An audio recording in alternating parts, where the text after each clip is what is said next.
Well, I was born in Berlin in 1931. My father came from Russia, and my mom was German. My father was born 1903, and as a kid of 14, he sympathized with the Bolsheviks, like every intelligent person in Russia at the time did. And he told me he heard Lenin speak, and he heard Trotsky speak in St. Petersburg, etc. I joined the Communist Party in Israel. I'll tell you in a minute why. Many years later, and my dad used to say to me, "Who the hell is this Stalin? I never heard his name." In 1917, nobody heard Stalin's name. Everybody knew Lenin was, everybody knew Trotsky was, but nobody ever heard about Stalin. And around when he was born 1903, he went to Germany in 1923.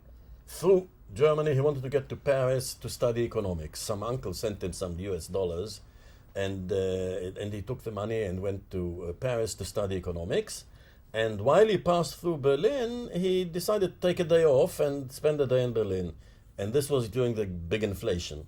And what he discovered was that for $1, he could live a month. A month!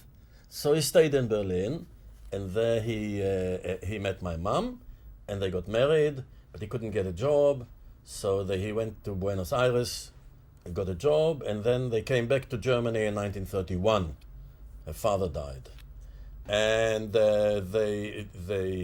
she was pregnant, my mom was pregnant, and I was born in Berlin in 1931 on my mom's birthday. We both have the same birthday on the same day. And Can you not look at Ronnie?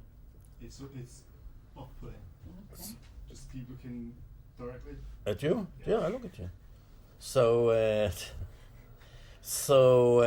And the Nazis came to power. They had to settle the inheritance, my mom's inheritance. So when he went to Berlin first, this was when there was wheelbarrows full of money to buy bread, yeah? Sorry? Wheelbarrows full of money to buy bread in Berlin. Not only this, if you went into a restaurant, you paid the bill at the end of the meal, because between the beginning of the meal and the end of the meal, the value of the money changed.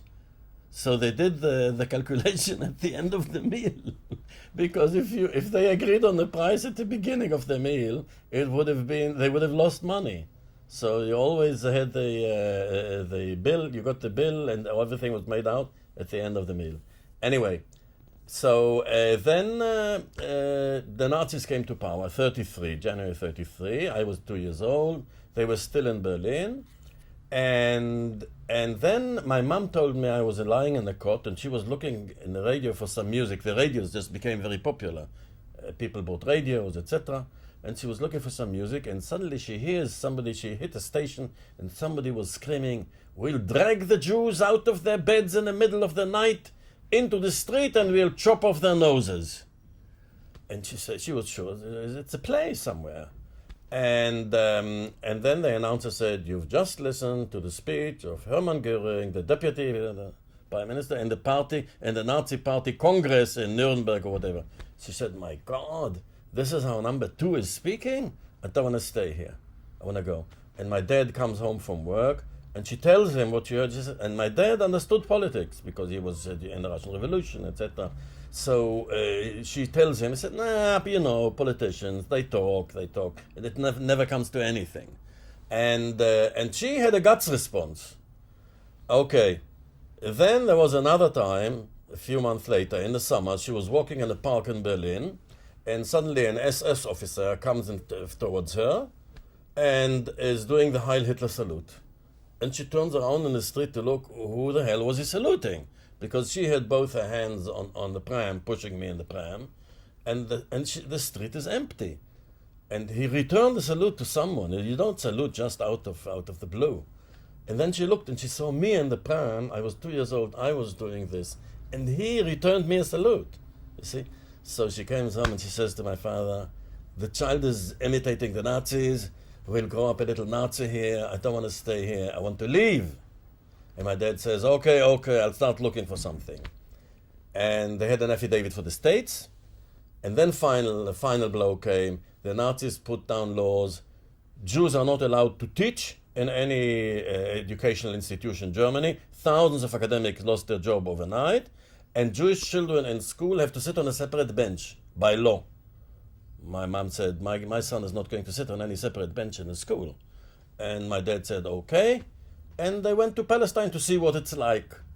And they didn't know anything about Palestine. And they were not Zionists. They were not nationalists. They were liberals, assimilationists. You know, they were middle-class European modern people, like everybody else. What year was this? Sorry? What year? We're talking about 1933, 34. And then they decided to emigrate, and they went to Palestine in 1934. Okay. Yeah, it's fine. Sounds good. It goes up You to look at the 6 levels. Can you sometimes. check the levels? when we're rolling, you check them, okay? Why do you mention that nobody knew about Stalin? Sorry? Why did you mention that nobody knew about Stalin? Because when I was in the Communist Party, Stalin was, the father of the nations. It was at the height of the personality cult.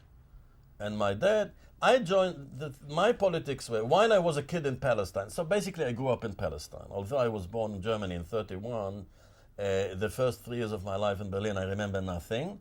And from '34 onwards, I grew up in Palestine. I went to kindergarten there. I went to junior school there. I went to high school there. I was in the underground there. Everything. All the kids, the generation. We were about 500,000 people in Palestine, 500,000 Jews, and 1 million Palestinians. And the Jews had their own little society, institutions, everything. And I grew up like an ordinary Jewish kid in Palestine. Of course, most of the time at the seaside. The big entertainment, we were always at the seaside. My mom said to me, we arrived in Jaffa, a port of Jaffa. I went down, saw the beach in Tel Aviv, the snow which was white, the sand which was white like snow, and the crystal clear blue sea. And I said, this is where I'm staying. And because it was like an eternal holiday, the weather is always good, etc. So they all stayed there. And the funny thing is, they didn't, the first 3 years, they didn't suffer from the heat. Because they had a feeling that they are on an ongoing holiday. They're all the time on holiday. And only when it hit them that they are stuck there for good did they start sweating in the summer. I mean, physical conditions are not everything. It's what psychologically how you digest them. And the first 3 years they were on an eternal holiday. Blue skies, blue sea, with snow white sand, etc. And then after 3 years they started sweating and complaining about the heat, etc. So I grew up there. What do you mean the underground? Sorry? What do you mean you were in the underground? I'll tell you. Look, when you joined, the British were the rulers of Palestine. The police was the British police, there was the army everywhere, etc. And of course the Jewish community in Palestine clamored for independence. At first they clamored for allowing more Jewish immigrants into the country, but the British had to take into account the Palestinian Arab demands, and the Palestinian Arabs rightly refused to allow more Jews into the country because it would upset the demographic balance. So the Jews used to demonstrate all the time against the British to allow more immigrants, etc. And after World War II, then the Jews in Palestine started to demand independence. And they had underground organization, what now will be called terrorist organizations. And so if we are into terror, I can tell you a few stories. But there were 3 underground organizations in Israel at the time. The biggest one was the Haganah, defense, which later became the Israeli army.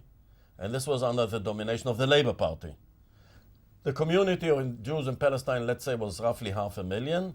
1 in 10 was in this organization. 50,000 people were in that organization. Is this the one led by Begin? No. This was led by Ben Gurion.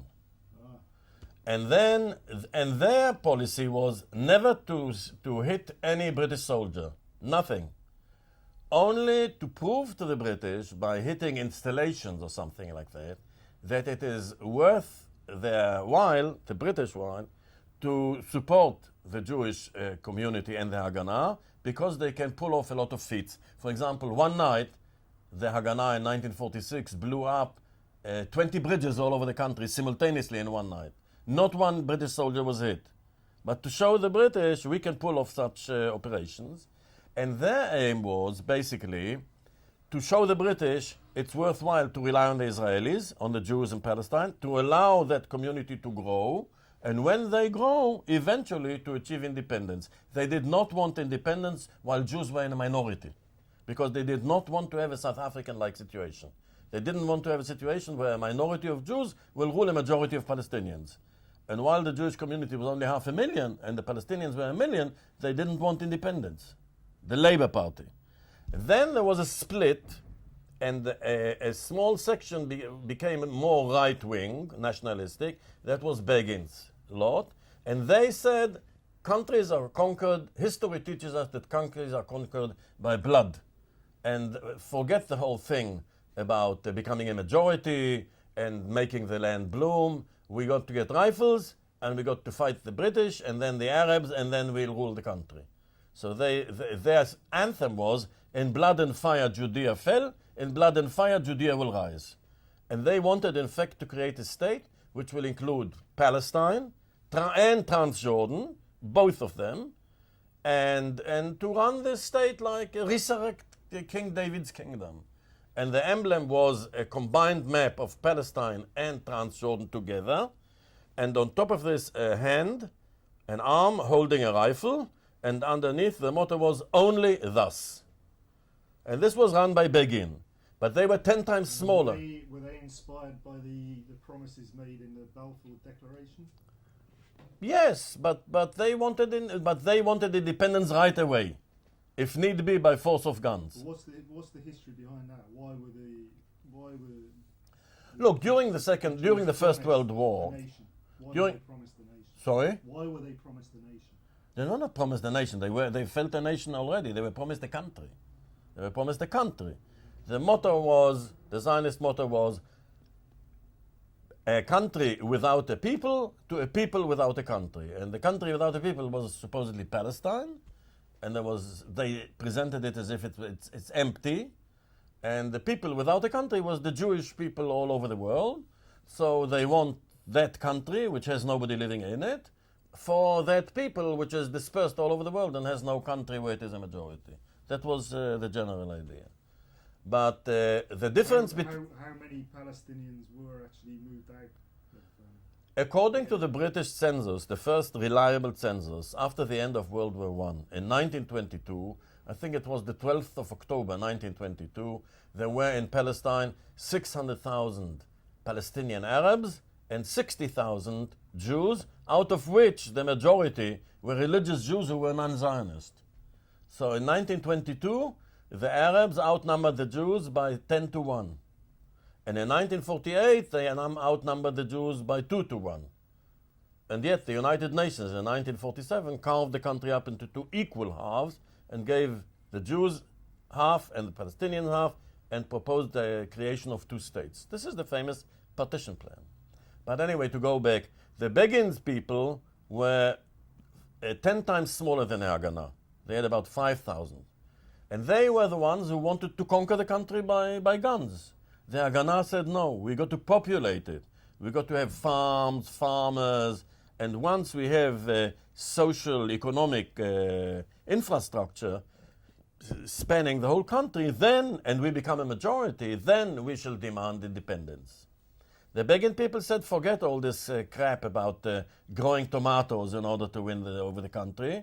We got to use guns and win over the country. But they were a minority among the Israeli Jews. The Jews in Israel, the vast majority supported the Begin's people, supported Ben Gurion, and only a minority supported Begin. Now the Begin lot had a further split when World War II began, because the question was, now that Britain is fighting against Nazi Germany, what should they do? Should they continue to fight against the British, or should they stop? And they had a debate, and as a result of the debate, they split. Most of them said, now that the British are fighting against the Nazis, we stop all the hostilities against the British, and we join them in the battle against the Nazis. A minority, however, headed by a gentleman called Abraham Stern, said, no, we continue to fight the British. And if they want our cooperation, then let them give us Palestine, and then we shall support them. And these people... These are the people who blew up the hotel, yeah? No, the hotel is later, 1946. Later. That's later. But this lot, who was the Stern Gang, yes, they numbered sometimes 500. So get the idea there numerically. The Jewish community numbers about 500,000, 500,000. Out of this, in the underground Haganah, 50,000. In the Begin's organization, the nationalistic right-wing one, 5,000. And in the Stern Gang, 500. So you get a proportion. Now, the Stern Gang... How many of the whole population would regard themselves as socialists? How many of the whole How many of these people would regard themselves as socialists? At that time, back in the 30s, I would say between half and 1/3 of the population. And they had communal farms and basically what set up, what built, constructed the community, the Jewish institutions in Palestine, the society, is the Zionist labor movement. Everything came from the labor movement. They had a health insurance scheme and social security scheme, and they built the hospitals, everything. And they built up the agriculture and so on. But what I wanted to tell you one more... The kibbutzes actually started... That's all the Labour Party. But they started in the 30s, didn't they? They started in the 20s. In the 20s? In the 20s. Yeah. And did that have a sort of socialist... Of course, they were communal farms. Nobody owned any private property. Everything was shared by everyone. Could you say the kibbutzes start like that? Yes. Say. What? The kibbutzim? Include the question in the answer. Describe the kibbutzes. Let me just finish one thing I want to tell you about the split between the Stern Gang and the Irgun, that means the tiny, smallest terrorist organization, if you wish, and the Begin's lot, the little one, the ones who said we will support the British only if they give us Palestine. And if they don't give us Palestine, we'll continue to fight them during World War II. They went to negotiate with the Nazis. And Israel's Prime Minister Shamir, who was a few years ago Prime Minister, he was one of the leaders of that Stern Gang organization, and he went to Italy to negotiate to the fascists. I mean, if people think that Jews can't be fascists, they don't know what they are talking about. There was an organization willing to cooperate with the Nazis against the British during World War II. And it wasn't unique, you know, like you go in India, Gandhi's party split, and there was a section willing to negotiate with the Japanese to fight the British. This was all based on the politics of my enemies' enemies are my allies. Same within Irish nationalism, eh, James? Same within Irish nationalism. Within Irish nationalism, there were people who were prepared. They were setting bombs off in London during the war, weren't they? Some people. So if people say, and of course people talk now about terrorism, I remember the photos of Begin and Shamir stuck on the wall saying, wanted dead or alive, £1,000 reward for these people. I mean, Shamir, if you come to Israel today and you go to Jaffa, which was the largest Palestinian town, about 250,000 people, and you go to the central square in Jaffa, where the clock tower is, and on one side was the police station, and on the other side was the court. The big hall of the court is to this day still a shambles. Half of it was blown away. How was it blown away? Mr. Shamir placed a lorry full of the explosives there and blew the whole thing up. And now he talks about terrorism, and the guy himself was an arch-terrorist. You know, it's ridiculous. So what were the relations between the Palestinians and the new settlers, as it were? When? Back in the 30s? Back in the 30s? The Palestinians realized that the Zionists, they were not an anti-Jews.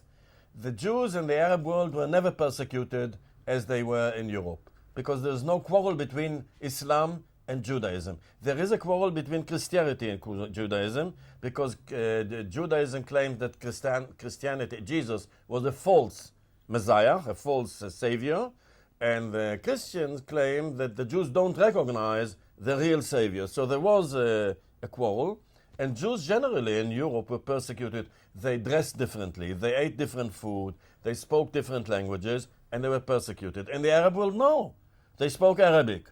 They dressed like the Arabs. They ate the same food. They were much more integrated into the Arab society than ever in Europe.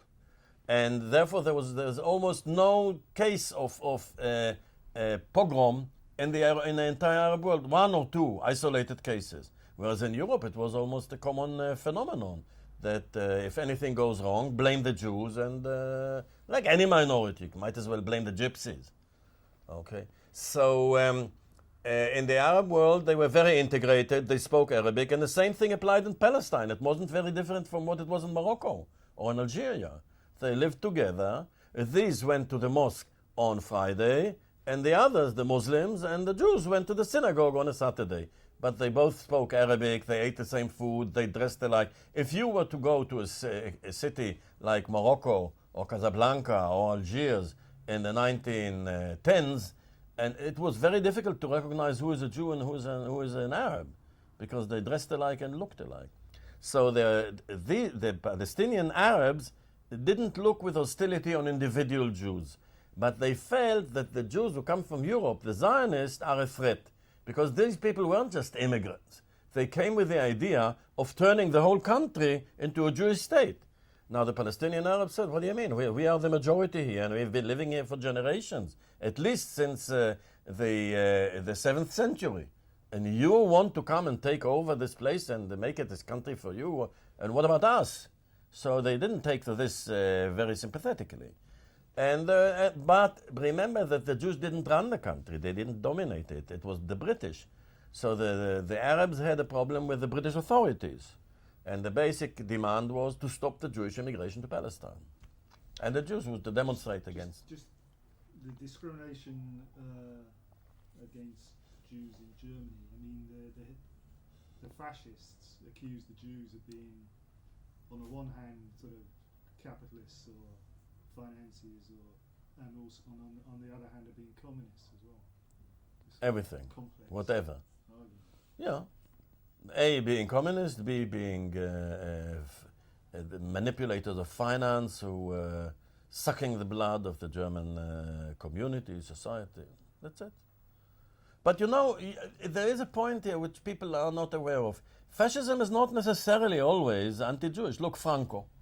Franco was a fascist, and yet he never let Hitler exterminate the Spanish Jews. And even Mussolini was very different from Hitler. I mean, he handed over Jews who came to Italy as refugees, but he wasn't that happy to hand over the Italian Jews, although they were persecuted, but not the same way as Germany. Germany, Hitler had a particular twist in his brain vis-a-vis Jews, and but they weren't quite clear. Apparently, when he got turned down for art school, the majority of the people on the panel were Jewish. I don't know. Maybe difficult to tell. But you know, even the Nazis, it wasn't always clear from right away from the beginning that it'll end up in Auschwitz, in mass extermination on an industrial basis. No. At first they wanted just to get them out of Germany. There was a plan to evacuate them to Madagascar or things like that. And only as late as 1942 did they decide on what they call the final solution, that they cannot get rid of them by sending them elsewhere, and therefore they will exterminate them in an industrial manner on a massive scale. And that's it. Yes. That's happened then. So let's say my parents didn't leave Germany as refugees. They left out of their own free will. They went to Palestine, and you know, for me it's odd, because my father, who understood politics, if it were up to him and to rational considerations, he would have never left. And yet my mom, who didn't understand anything about politics, and all she had was a guts response, she was the one who said, we are leaving. And it was the guts response which turned out to be right, and the rational consideration which turned out to be wrong. Because it never happened before on such a massive scale. Nobody could imagine such a thing. It wasn't quite clear. It was clear that the Nazis will persecute the Jews, but not that there will be a mass extermination. I had a friend, a Viennese Jew who came to Britain, the poet Erich Fried. He was a member of the Austrian Communist Party, and he told me that in his school in Vienna, he was born 1922 or 21, and he left Vienna in 1938 and came to this country. And he said to me, Aki, don't demonize the Nazis. They were people like you and me. In my class, which was a class at a public school, not public school, a high school in Vienna, the children who joined the Nazi Party were just like the children who joined the Communist Party and the children who joined the Zionist Organization. Namely, they were children who were sensitive to what happens in society around them, and they cared about society around them, and they cared about all the unemployment and the misery which existed, and they wanted to do something. And this lot, the Nazis turned to, Nazi after all stands for National Socialism. And they became National Socialists, others became Communists, and some became Zionist, various. So they weren't necessarily motivated by hatred. They chose a certain way to solve the problem of their society. The fact that it eventually ended up in extermination chambers, that was not something they knew or expected or even wanted. But by the time they woke up to the implications of the particular political direction they chose, it was already too late. They couldn't do anything about it. But if in the early days Hitler rose to prominence as a sort of organizer of hit squads and boot boys to attack progressive organizations and the trade unions and the left, anybody that looked at them could see what they were. Yeah, of course. You could know what will happen in a second, and a lot knew the moment you looked at the Spanish Civil War. The Spanish Civil War was a rehearsal, and everybody could see what's about to happen. And although a lot of Britons were very complacent, everybody on the left knew this regime in Germany means war, and it will be something we've never seen before. And the left will be, inside the Trotskyite movement there was a big debate. There was a big debate whether the Trotskyites should advocate the support of the powers like Britain and France. And Trotsky was of the opinion that it's similar to the First World War, and that it's not the business of the workers whether to support one side of capitalism against the other side. But I knew a guy in Palestine who wrote a letter to Trotsky. It was published in Trotsky's magazine, Bulletin of the Opposition, and where he said, no, this is a different story altogether, because it will make a hell of a difference to the left whether Nazi Germany wins or Britain and France win. Although both of them are capitalist, etc., but they are not the same thing. It's not a repetition of World War I. It's not another war for redividing the world. On one side, we have a kind of political system which has never before been seen in history, and it'll mean disaster. It'll mean extermination to millions of people, not just the Jews.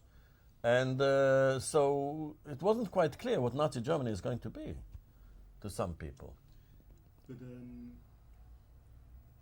those the social democratic governments in those countries you talked about also strangled the Spanish Republic. Yes, of course. I mean, they were all afraid that if the Spanish Republic asserts itself, it could provide an example that will be very attractive to a lot of left-wing forces, and therefore they didn't want the whole thing to succeed. They tried to keep a neutrality, whereas Germany and Italy supported Franco wholeheartedly. They sent troops, they sent aeroplanes, they sent weapons, etc.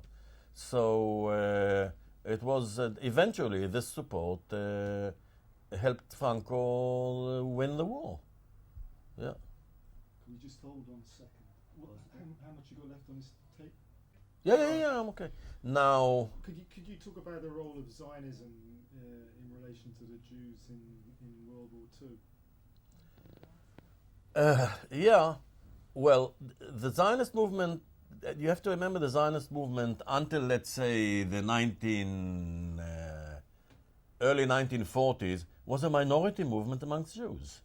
I mean, consider the emigration of Jews from Tsarist Russia. Between roughly 1870, when the pogroms started in Russia, to the First World War, 40 years, a span of 40 years, 5 million Jews emigrated from Russia to the United States. 5 million. And they formed the bulk of the Jewish community in the United States. Only 5,000 emigrated to Palestine. Now, that means that 1 in 1,000 out of Jewish immigrants leaving Russia, 1 in 1,000 went to Palestine, whereas the other 999 999 went to the United States. And this gives you an idea about the weight of the Zionist movement in the Jewish community. First of all, the religious Jews, who were about 20% of world Jewry, were opposed to Zionism. Because according to them, only God will resurrect Jewish independence, and as long as Jews are non-believers, most Jews are non-believers, there's no point in resurrecting Jewish independence, because it'll produce a state of blasphemers anyway. Now, and the remaining 80%, the majority was assimilationist. Most Jews, the Jewish civilization is in a process of disintegration ever since the French Revolution. People leave the religion, and the moment you leave the religion, your sense of Jewishness becomes diffused. Because Jewishness is an identity, a cultural identity, which depends on a religious culture. And if the religion loses its meaning, because people stop believing in God, then the whole thing gets diffused. And there's a constant, people are troubled by an identity complex. I'm Jewish, but yes, I feel Jewish. But what does it mean to be Jewish? Now, a religious Jew never has this problem. And so the 80%, most of them wanted to assimilate. Herzl himself, the founder of the Zionist movement, was an assimilationist. And he wanted to assimilate and become like all the others. And then he encountered discrimination, social discrimination, not legal, social. And he said, okay, if you cannot assimilate as individuals amongst other nations, we shall assimilate as a group amongst other nations. That means he shifted the idea of assimilation from the personal, individual level to the national, collective level. And that's Zionism. Zionism, we want to be a nation like all other nations. Instead of being we want to be an individual like all other individuals, it moved to we want to be a nation like all other nations. And that in other words, Zionism is basically nationalistic. It's Jewish secular nationalism. And most of the Jews didn't take to this. Einstein, for example, was opposed to this all his life. He said, we go back to all these things of nationalism when we managed to liberate ourselves from this ideology. He was opposed to this most of his life. And only after World War II, when the details about the Holocaust became clear, did many Jews change their minds and begin to support Zionism. Until World War II, the Zionists were a minority movement amongst the Jews. And after World War II, as a result of the Holocaust, they became a larger section, probably a majority. And many Jews, once the State of Israel was established, also mainly because of the Holocaust, because the United Nations voted for this only because of the Holocaust. People felt very guilty, and so they voted for carving up Palestine into two, and the Jews having a state in their half, and the Palestinian having another state. And then many Jews all over the world began to support that state. And for many of the Jews who had a diffuse sense of cultural identity, of ethnic identity, relating to that state in the Middle East, in Palestine, Israel helped to show up the diffuse sense of cultural identity. These people, like say Jewish people in America, after the creation of Israel, find themselves in a situation similar to American Italians. They know they're Americans, but they also have a sense that they are somehow related, their culture relates to Italy.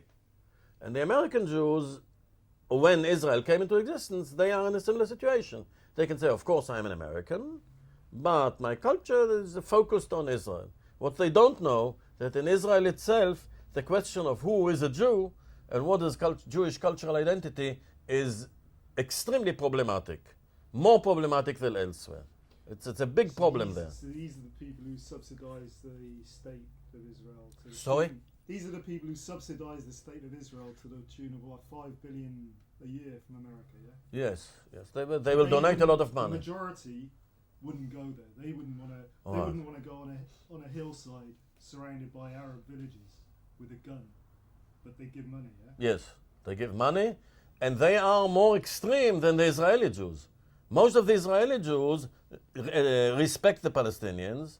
During the British Mandate, my generation, people who grew up in the 30s and the 40s, we knew the country was populated by Palestinians.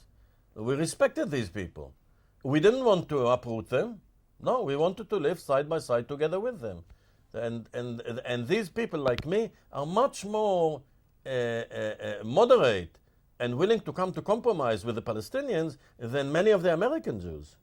You see, they sit over there, they don't know anything about Palestine, and what they know is that the Jews are being persecuted just for their identity. But we know it's different.